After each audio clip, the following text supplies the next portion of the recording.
الحمد لله الحمد لله وكفى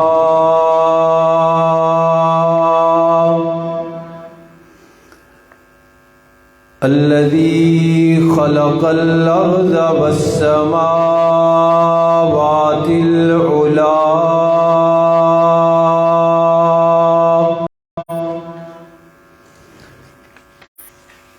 وبين الضلالة والهدى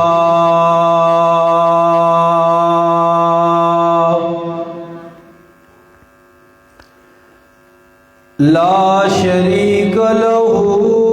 في الأرض ولا في السماء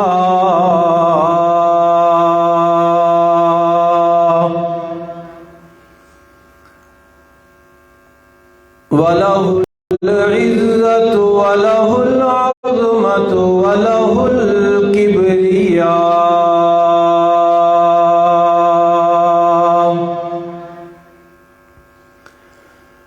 وعليه التوكل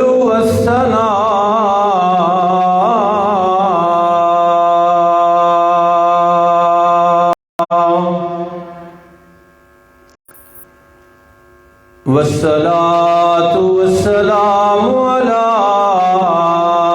سيد الرسل وخاتم الأنبياء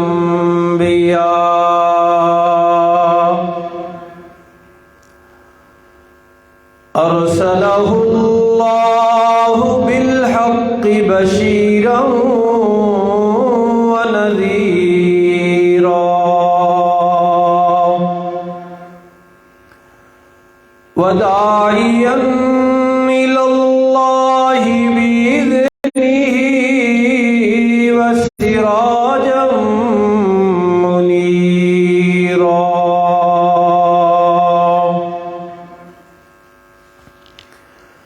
وعلى آله وأصحابه الأتقياء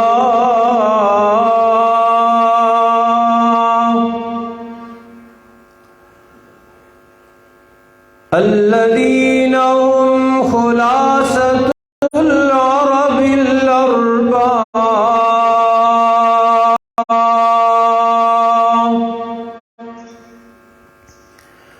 وخير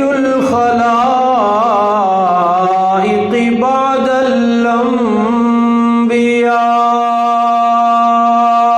الأنبياء أما بعد فأعوذ بالله من الشيطان الرجيم بسم الله الرحمن الرحيم في صحف مكرمة مرفوعة مطهرة بأيدي سفرة كرام بررة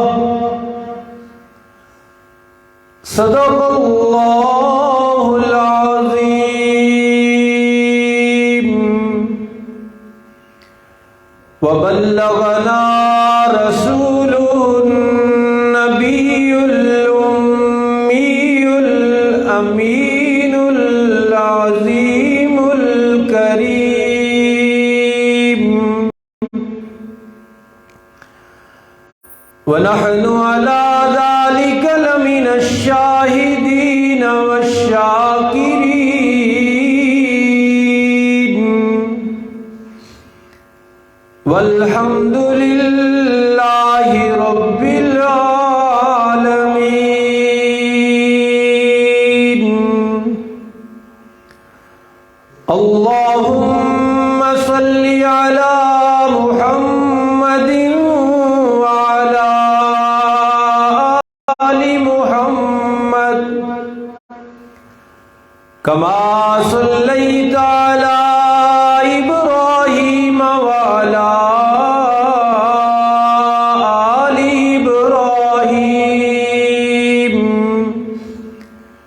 إنك حميد مجيد.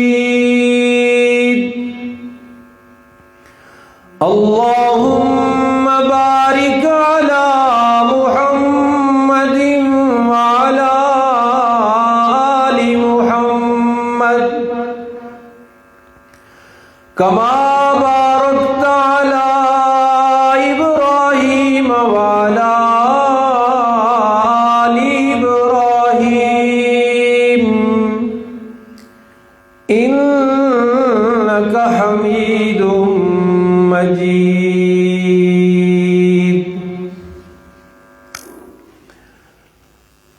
واجب الاحترام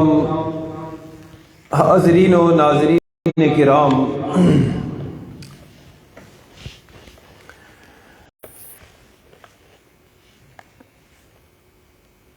اللہ رب العالمین نے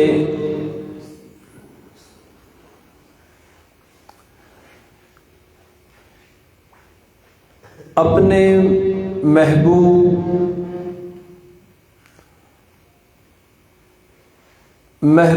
کل جہاں نبی آخر الزمان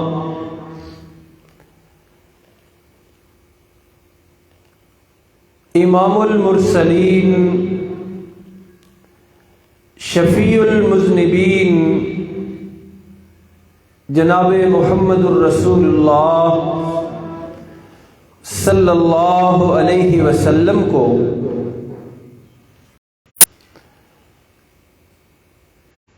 جو کچھ بھی عطا فرمایا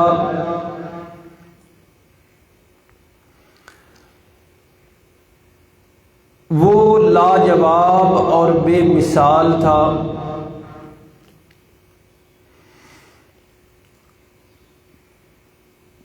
کتاب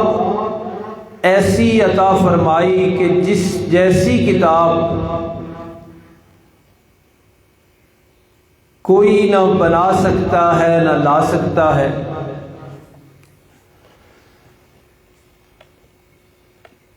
قبلہ ایسا عطا فرمایا کہ جس کے شان جتنی کسی اور مسجد اور قبلے کی شان نہیں ہے.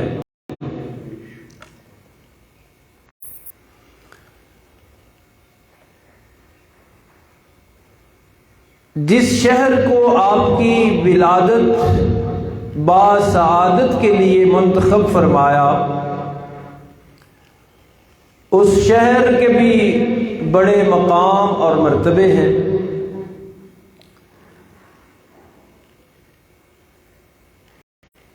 اور جس شہر کو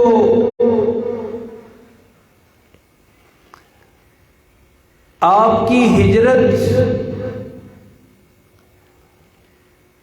اور آخری آرام گاہ کے لیے منتخب فرمایا، وہ شہر آج بھی اہل محبت کے لیے سکون کا باعث ہے.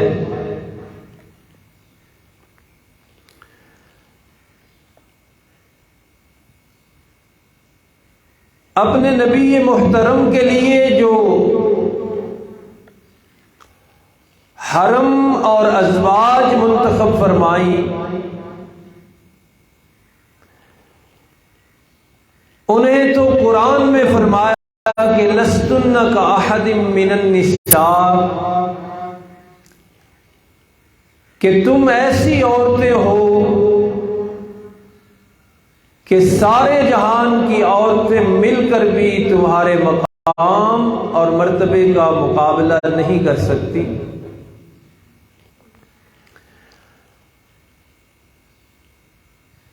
اور اللہ رب ذوالجلال نے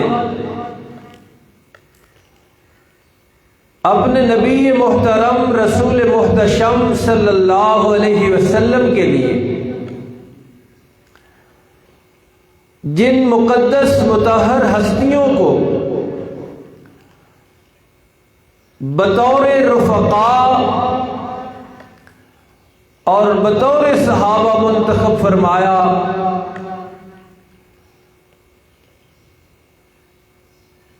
انہیں بھی ایسا مقام اور مرتبہ اور شان دی کہ صحابہ کے بعد آنے والی پوری امت بھی صحابہ کے مقام، مرتبے اور شان کا مقابلہ نہیں کر سکتی۔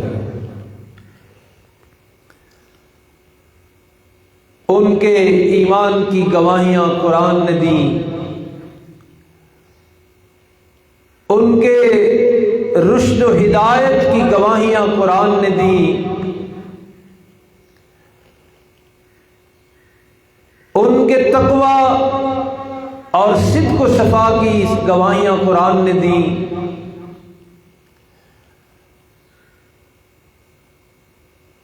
انہیں رضی اللہ عنہم و رضوا عنہ کے تمغے دے کر اس کی تصدیق قرآن میں کر دی۔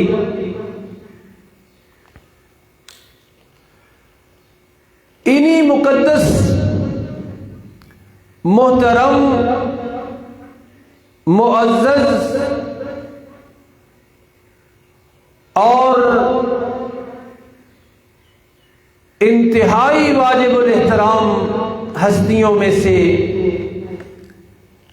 ایک بڑا ہی بلند نام، ایک بڑا ہی نمایاں نام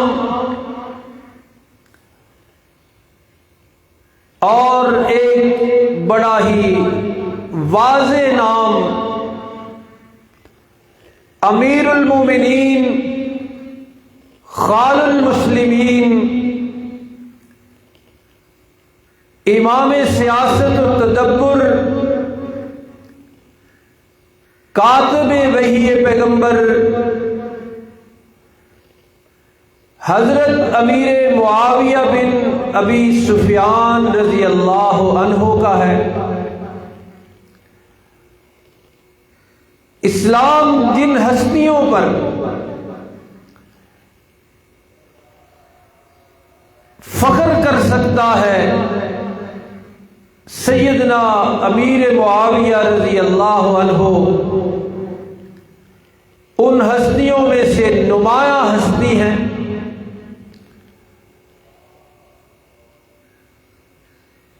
آپ کے والد محترم حضرت ابو سفیان رضی اللہ عنہ بھی صحابی رسول ہیں۔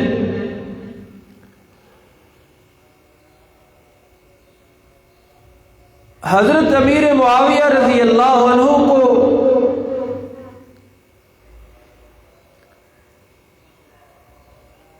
رسول انور صلی اللہ علیہ وسلم کے ساتھ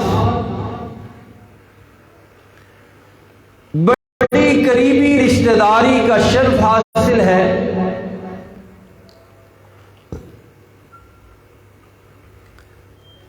جہاں جا کر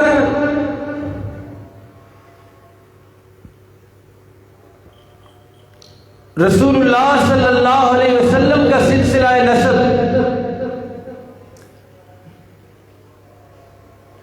عبد مناف تک پہنچتا ہے، حضرت امیر معاویہ رضی اللہ عنہ کا سلسلہ نسب بھی وہیں جا کر رسول محتشم صلی اللہ علیہ وسلم کے سلسلہ نسب سے مل جاتا ہے۔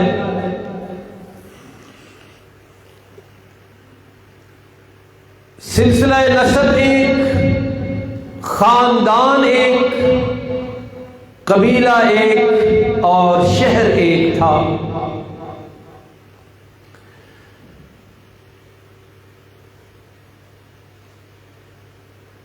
اس رشتہ داری کے علاوہ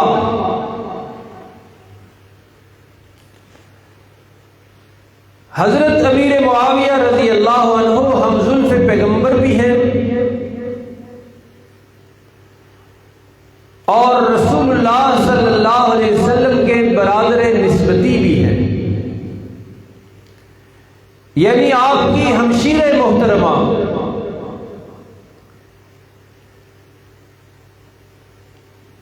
امام الانبیاء صلی اللہ علیہ وسلم کی زوجہ محترمہ ہیں،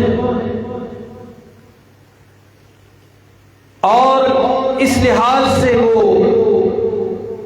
تمام ایمان والوں کی ماں ہیں، اور اسی رشتہ داری کی وجہ سے حضرت امیر معاویہ رضی اللہ عنہ کو خال المسلمین بھی کہا جاتا ہے، اور آپ ہیں بھی خال المسلمین۔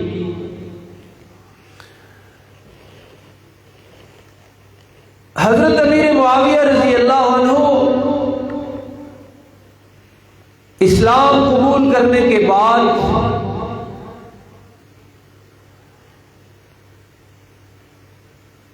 جناب نبی کریم صلی اللہ علیہ وسلم کے ساتھ اور ہمراہ رہے ہیں،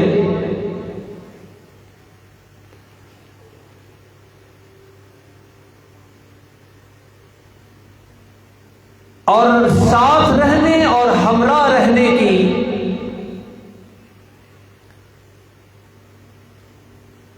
دو تھی۔ ایک تو یہ کہ حضرت امیر معاویہ رضی اللہ عنہ رسول مکرم صلی اللہ علیہ وسلم کو وضو کروایا کرتے تھے، آپ کے خادم خاص تھے۔ اور دوسری نمایاں وجہ ساتھ ملنے کی یہ تھی کہ آپ مکہ اور مدینہ کے ان چند لوگوں میں سے تھے جو اس زمانہ میں لکھنا جانتے تھے۔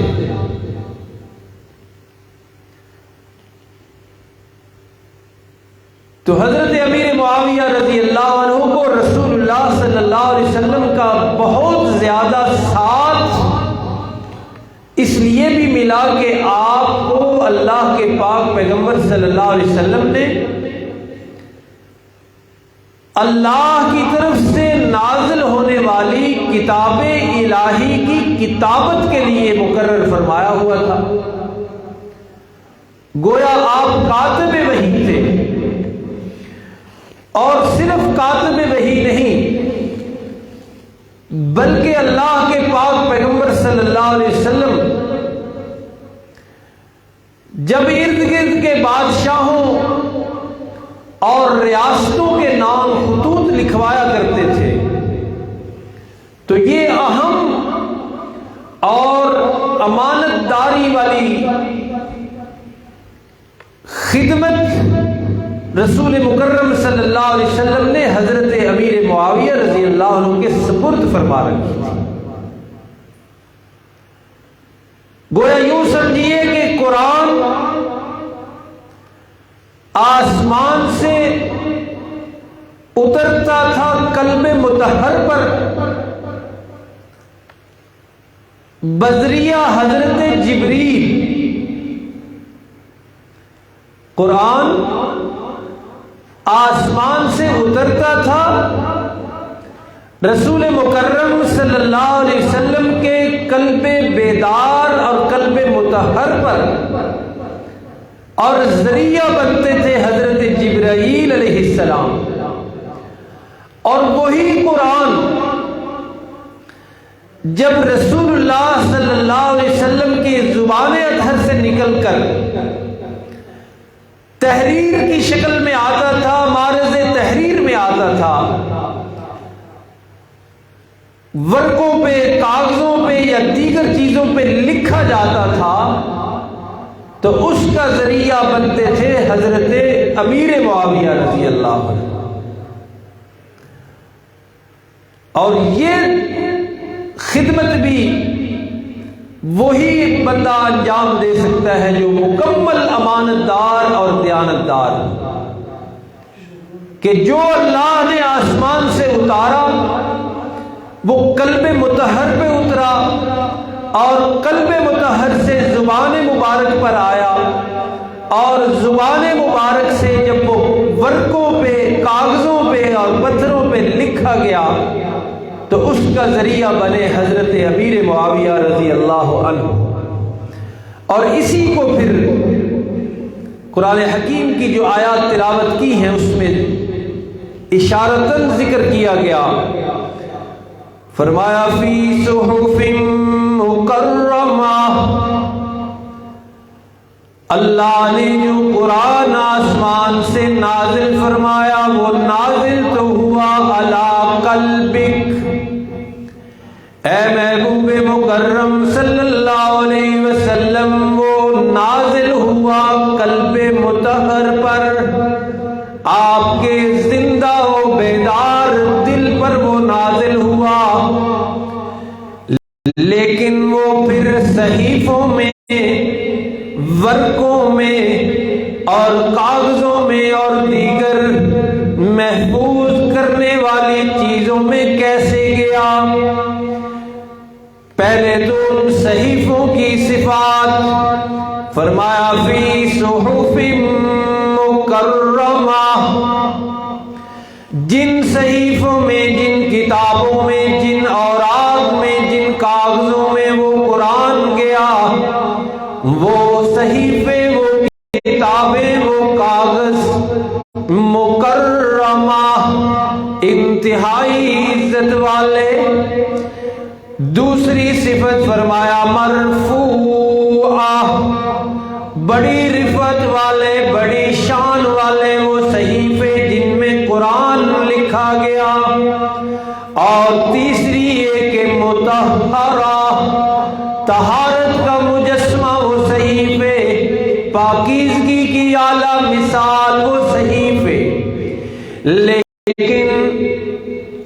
ان صحیفوں میں گیا کیسے قرآن؟ ان کتابوں تک پہنچا کیسے قرآن؟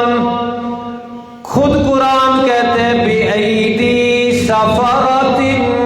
كِرَامٍ بَرَرَةٍ،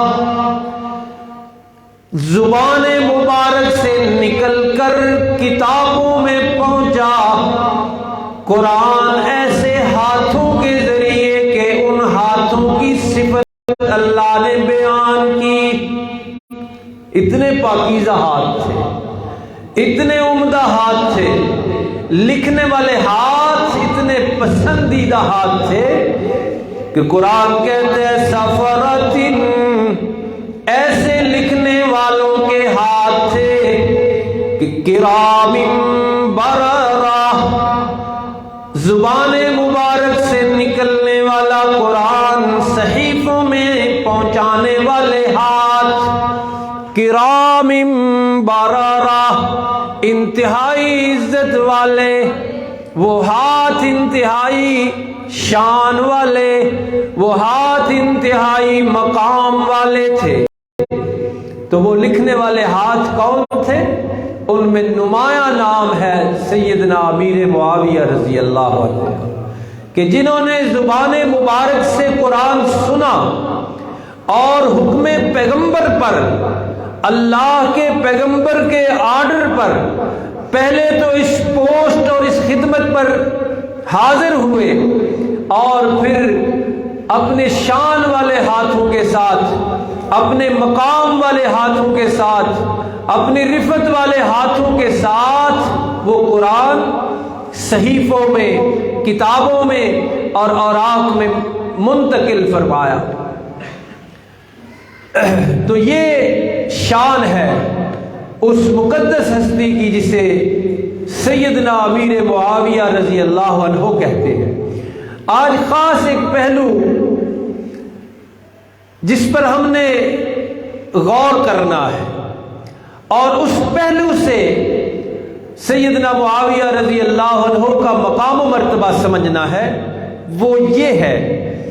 کہ سیدنا امیر معاویہ رضی اللہ عنہ کو اللہ نے جہاں اور دیگر بڑے شرف، بڑے اعزاز، بڑے مقام اور بڑے تمغے عطا فرمائے ہیں، وہاں ایک بڑا ہی عجیب اور عظیم مقام عطا فرمایا ہے۔ دیگر مقام تو میں نے عرض کیے کہ آپ رشتہ دار بھی ہیں، رسول اللہ صلی اللہ علیہ وسلم کے برادر نسبتی بھی ہیں، اور کاتب وحی بھی ہیں، اور سب اعزازوں سے بڑا اعزاز تو یہ ہے کہ صحابی رسول ہیں، اللہ کے پاک پیغمبر کے صحابی ہیں۔ لیکن خاص پہلو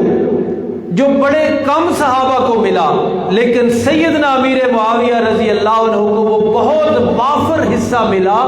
وہ یہ تھا کہ آپ کو اللہ کے پاک پیغمبر صلی اللہ علیہ وسلم کی مقبول اور انتہائی مستجاب دعاؤں میں وافر حصہ ملا ہے۔ گویا آپ اللہ کے پیغمبر کی دعاؤں میں رہتے تھے۔ تو مقام و مرتبہ سمجھیے، میں اور آپ کسی کے لیے دعا کریں تو سمجھیے کہ کتنا تعلق ہوگا اس کے ساتھ۔ مثلا والدین کی مغفرت بخشش کے لیے دعا کرتے ہیں تو رتبے کے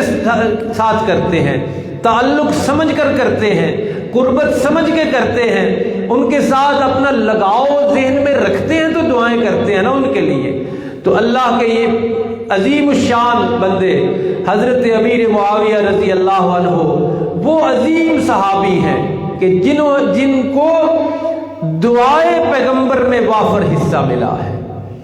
اللہ کے پاک پیغمبر صلی اللہ علیہ وسلم نے مختلف مواقع پر بڑی دعائیں آپ کو دیں، اور یہ بھی تو سمجھو نا جس کو دعائیں دی جائیں، ایک تو یہ والدین تو رتبہ زیادہ ہوا نا، اولاد کا رتبہ کم، اولاد کا فرض بنتا ہے کہ والدین کے لیے دعا کریں، لیکن اگر کوئی بڑی شان والا کسی چھوٹے اپنے سے مقام میں چھوٹے کے لیے دعائیں کرے تو وہ کیوں کرتا ہے؟ وہ سمجھتا ہے کہ یہ ہونہار ہے، یہ قابل ہے، یہ فرما بردار ہے، یہ انتہائی متقی اور صابر ہے، اور انتہائی محنتی ہے اور کام والا بندہ ہے۔ اس کے لیے پھر بڑے مقام والا مثلا پیر مرید کے لیے دعائیں کرے، استاد شاگرد کے لیے دعائیں کرے، اور والدین اپنی اولاد کے لیے دعائیں، یہ سارے تب دعائیں کرتے ہیں جب یہ سمجھتے ہیں کہ یہ چھوٹا مقام والا بڑا ہونہار، بڑا لائق، بڑا فائق ہے۔ تو اسی حوالے سے ذرا سمجھیے کہ امام الانبیاء تو امام الانبیاء ہے، سید الانبیاء ہیں، شافع روز جزا ہیں، اور آپ کی دعائیں وہ دعائیں ہیں، آپ کی دعائیں وہ دعائیں ہیں کہ طائف والوں کے لیے کی، طائف والوں کے لیے کی، اللہم اہد قومی فإنہم لا یعلمون۔ بڑا ستایا طائف والوں نے، بہت ہی تکلیفیں دیں، فرشتے حاضر ہوئے کہ عذاب دیتے ہیں، دو پہاڑوں کے درمیان ان کو کچل دیتے ہیں، لیکن اللہ کے پیغمبر صلی اللہ علیہ وسلم نے فرمایا کہ میں اس لیے نہیں آیا، میں تو رحمت بن کر آیا ہوں۔ دعا دی اللہم اہد قومی فإنہم لا یعلمون۔ تو اس دعا کے اثرات ہیں کہ آج بھی وہ علاقہ اسلام کا مشہور علاقہ ہے، طائف کے بہت زیادہ لوگ مسلمان ہوئے۔ آپ کی دعائیں وہ دعائیں ہیں کہ جو مکہ والوں کے لیے بھی قبول ہوئی، مدینہ والوں کے لیے بھی قبول ہوئی۔ تو انہی مقبول اور مستجاب اور اللہ کی بارگاہ تک رسائی پانے والی دعاؤں میں بہت زیادہ حصہ ہے اس ہستی کا جس کا آج ہم ذکر کر رہے ہیں، امیر المومنین سیدنا امیر معاویہ رضی اللہ عنہ۔ رسول اکرم صلی اللہ علیہ وسلم ایک دن ایک سواری پر سوار تھے، تو اس سواری پر پچھلی سواری حضرت امیر معاویہ رضی اللہ عنہ تھے۔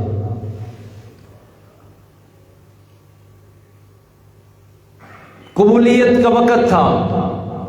رسول اللہ صلی اللہ علیہ وسلم نے پوچھا کہ معاویہ رضی اللہ عنہ، آپ میرے ساتھ بیٹھے ہیں لیکن آپ کے جسم کا کون سا حصہ میرے جسم کے ساتھ لگا ہوا ہے؟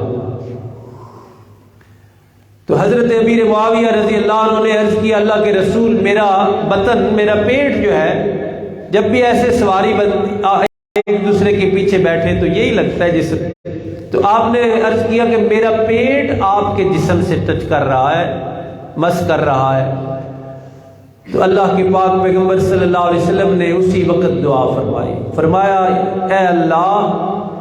اس حصے کو حلم اور علم سے بھر دے۔ تو اس طرح دعائے پیغمبر میں حصہ ملا سیدنا امیر معاویہ رضی اللہ عنہ کا، اور یہ میرا اور آپ کا ایمان ہے کہ اللہ کی بارگاہ میں وہ دعا ضرور قبول ہوئی ہو۔ حلم کہتے ہیں تحمل کو، بردباری کو، اور علم تو آپ کو معلوم ہی ہے۔ تو دو چیزوں کی دعا فرمائی کہ اسے حلم اور علم سے بھر دے۔ دعا بھی کی، اللہ کی بارگاہ میں دعا بھی فرمائی، اور حدیث کی کتابیں گواہ ہیں کہ پھر بعد میں خود اللہ کے پیغمبر صلی اللہ علیہ وسلم نے فرمایا کہ احلم امتی معاویہ، کہ میں نے حلم اور بردباری اور تحمل کی جو دعا کی ہے وہ اللہ کی بارگاہ میں اتنی قبول ہوئی ہے کہ میں محمد صلی اللہ علیہ وسلم تمہیں کہہ کے جا رہا ہوں کہ سب سے بردبار، تحمل والے، برداشت والے میرے صحابہ میں سے معاویہ ہے رضی اللہ عنہ۔ دعا بھی کی اور یہ بھی بتا دیا اشارتاً کہ میری وہ دعا قبول بھی ہو گئی ہے، آپ صرف علم والے نہیں بلکہ احلم ہیں، احلم امتی معاویہ رضی اللہ عنہ۔ اسی طرح خاص پہلو جو سمجھنا ہے وہ یہی ہے کہ دعاؤں میں بڑا وافر حصہ ملا ہے، اور وہ آپ کی ہونہاری اور فائق اور لائق ہونے کی وجہ سے ملا۔ وضو فرما کروا رہے تھے، ابھی جس کا تذکرہ کیا کہ وضو کی خدمت سیدنا امیر معاویہ رضی اللہ عنہ کے ذمے تھی، تو آپ پانی اعضائے مقدسہ پہ ڈال رہے تھے، وضو کروا رہے تھے، تو ایسے چہرے انور اوپر اٹھا کے پوچھا، بلکہ اسی وقت دعا دی اللہ کی بارگاہ میں، اور یہ دعا دی کہ یا اللہ معاویہ کو علم اور حکمت اور کتابت سکھا دے۔ علم کی دعا دی، اور اس علم کا نتیجہ یہ ہے کہ آپ کے حالات زندگی میں لکھا ہے جو شیخین ہیں، خلفائے اربعہ ہیں، ان کا مقام اپنی جگہ پہ ہے، لیکن کچھ خصوصیات ایسی ہوتی ہیں جو دیگر میں نہیں ہوتی، اس شخصیت میں ہوتی ہیں۔ حضرت ابو بکر رضی اللہ عنہ بھی موجود تھے، حضرت عمر رضی اللہ عنہ بھی موجود تھے۔ رسول اللہ صلی اللہ علیہ وسلم نے کوئی مسئلہ آپ ان کے سامنے رکھا، حل اس کا پیش کرو، تو حضرت ابو بکر رضی اللہ عنہ بھی اس وقت اس کا حل پیش نہیں کر سکے، اور حضرت عمر رضی اللہ عنہ جیسی عظیم ہستی بھی اس وقت اس مسئلے کا حل پیش نہیں کر سکی۔ تو رسول اللہ صلی اللہ علیہ وسلم نے فرمایا معاویہ کو بلائے رضی اللہ عنہ، تو آپ کو بلایا گیا، اور آپ نے جیسے ہی وہ مسئلہ سمجھا تو اس کا حل بارگاہ نبی میں پیش کر دیا، جس سے یہ ثابت ہوا کہ اللہ کے پیغمبر صلی اللہ علیہ وسلم نے جو علم کی دعا دی تھی، حلم کی دعا بھی قبول ہوئی، اور جو علم کی دعا دی تھی وہ بھی بارگاہ رب العالمین میں قبول ہوئی، اور آپ کو اللہ نے علم جیسی دولت سے بھی مالا مال فرمایا۔ ایک دعا کا تذکرہ، وقت کم ہے، ایک موقع پہ اللہ کے پیغمبر صلی اللہ علیہ وسلم نے یہ دعا بھی فرمائی، اور جو چیز آپ نے لے کے جانی ہے وہ یہی ہے کہ سیدنا امیر معاویہ رضی اللہ عنہ وہ ہستی ہیں جن کو پیغمبر کی دعاؤں میں وافر حصہ ملا ہے۔ مین مضمون یہی ہے، اور یہ یاد رکھنا ہے، اس لیے کہ اس سے سیدنا معاویہ رضی اللہ عنہ کا مقام سمجھ آئے گا، مرتبہ سمجھ آئے گا۔ تو آپ یہ جو جس دعا کا میں نے ابھی تذکرہ کیا نا، اس کو پہلے تھوڑا سا اور پڑھ لیں۔ آپ نے اسی وقت فرمایا اور اشارہ کر دیا، آپ نے فرمایا معاویہ اللہ تجھے اگر حکومت دے، اگر تجھے حکومت دے اللہ، تو اس سلسلے میں پھر اللہ سے ڈرتے رہنا۔ اشارہ ہو گیا نا کہ اگر آپ کو اللہ دے، اللہ حکومت دے، کون؟ اس پہ بڑی تاریخی بحثیں حل ہو جاتی ہیں، اور تاریخ تو ہمارا دلچسپی کا موضوع ہی نہیں ہے، تاریخ تو تاریخ ہے، اس پہ پھر بات کبھی ہوگی۔ یہ حدیث کی بات ہے کہ اللہ کے پیغمبر فرما رہے ہیں کہ معاویہ اگر تجھے اللہ حکومت دے، کون؟ اللہ، تو اللہ سے ڈرتے رہنا۔ آپ فرمایا کرتے تھے کہ جب میں نے یہ دعا سنی آپ صلی اللہ علیہ وسلم کے لب اطہر سے تو مجھے یقین ہو گیا تھا کہ مجھے اس سلسلے میں آزمایا جائے گا۔ ایک یہ دعا، اور دوسرے موقع پہ آپ نے صاف لفظوں میں حدیث کی کتابوں میں دعا آپ نے فرمایا، جہاں ایسے دعا کرتے کرتے آئے نا آپ صلی اللہ علیہ وسلم حضرت امیر معاویہ رضی اللہ عنہ کے بارے میں، وہاں یہ لفظ ہیں کہ آپ نے عرض کی بارگاہ خداوندی میں کہ مکن لہو فی البلاد، کہ یا اللہ انہیں علم بھی دے، حلم بھی دے، کتابت بھی دے، اور واقعی العذاب کے بھی لفظ ہیں کہ انہیں عذاب سے بھی بچانا۔ وہاں یہ لفظ موجود ہے کہ مکن لہو فی البلاد، کہ میرے مولا میری اس ہیرے کو، اس شخصیت کو، میرے اس صحابی کو شہروں کی حکومت بھی دینا۔ تو جس طرح حلم کی دعا قبول ہوئی، جس طرح علم کی دعا قبول ہوئی، جس طرح باقی دعائیں نبی کریم صلی اللہ علیہ وسلم کی سیدنا امیر معاویہ بن ابی سفیان رضی اللہ عنہ کے حق میں قبول ہوئی ہیں، یہ حکومت ملنے کی دعا بھی اللہ کے نبی نے کی ہے اور اللہ نے قبول فرمائی ہے۔ چنانچہ آپ جو لوگ واقف ہیں انہیں معلوم ہے کہ طویل عرصہ تک شام کے گورنر رہے، تقریباً 19 سال سے بھی زیادہ عرصہ، اور پھر جب سیدنا حسن رضی اللہ عنہ نے اور سیدنا حسین رضی اللہ عنہ نے، حضرت حسن ابن علی، سیدنا حسین ابن علی نے دستے بیعت آپ کے ہاتھ میں دے کر آپ کی بیعت بھی کی، آپ کے ساتھ صلح بھی کی، اور آپ کو اپنا دونوں شہزادوں نے امام بھی مانا، تو اس کے بعد آپ پوری دنیا اسلام کے واحد اور تنہا حکمران بنے، اور یہ حکومت 24 سال تک جاری رہی، 24 سال تک۔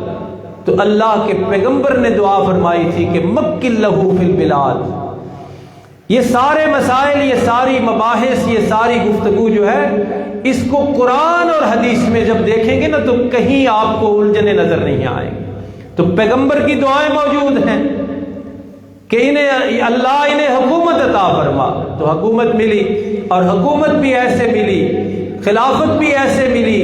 امارت بھی ایسے ملی کہ اس وقت کی سب سے محترم اور آج بھی سب سے بڑی محترم شخصیات سیدنا امام حسن، سیدنا امام حسین رضی اللہ عنہ نے خود جا کر صلح بھی کی، بیعت بھی کی، اور آپ کو اپنا امام بھی مانا۔ اور اسی لیے ہم اور ہماری جماعت یہ کہتی ہے کہ ہمیں یہ طریقہ اختیار کرنا چاہیے، اور یہی محفوظ طریقہ ہے کہ جس ہستی کے ساتھ حضرت امام حسن اور سیدنا امام حسین رضی اللہ عنہ نے صلح کر لی تھی،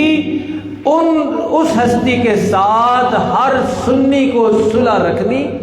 چاہیے، ان کے بارے میں کوئی شکوک و شبہات ذہن میں نہیں رکھنے چاہیے۔ جو کچھ ہے وہ تاریخ کا گند ہے۔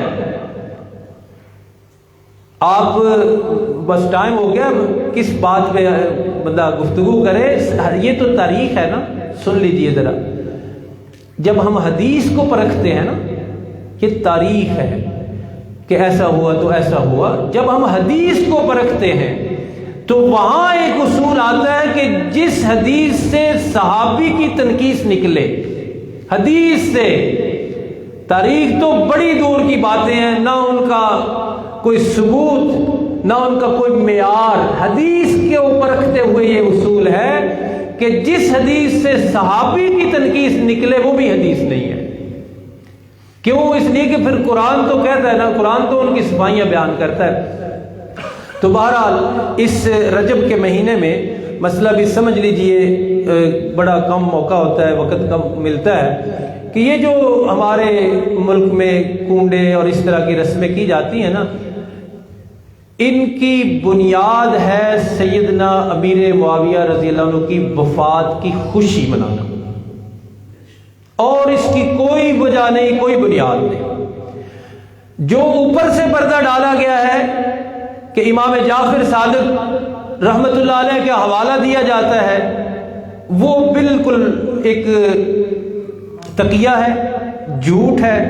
اور پردہ رکھنا کی کوشش ہے۔ رجب کے ساتھ حضرت امام جعفر صادق رحمت اللہ علیہ کا کوئی نہ ولادت کا تعلق ہے نہ وفات کا تعلق ہے۔